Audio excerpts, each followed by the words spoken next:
цял ден ядете ябълки. Вече не знаете с какво да заместите времето, когато ви се яде, а вече е време за вечеря.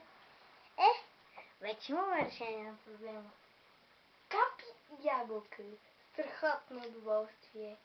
Когато ти си се напиеш зелена боя. Грешка.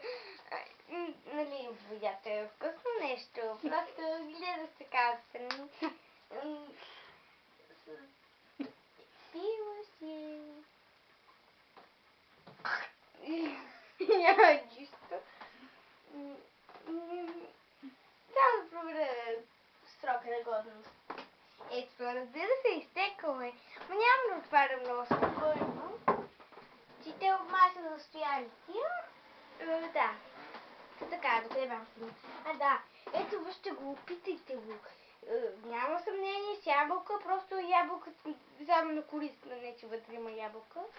Нали, такова зелено, щом е зелено, значи отвътре е зелено. Ще се ориентирате по опаковката. Ако пише ябълка, значи е зелено, пък ако не е зелено, значи вътре е мухлясало и така.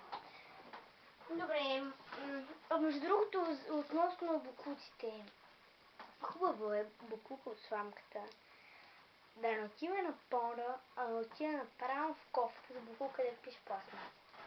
Или там каквото е това. А относно тези бокуци, те са екологични, че може да ги хвърляте навсякъде. Това беше от мен.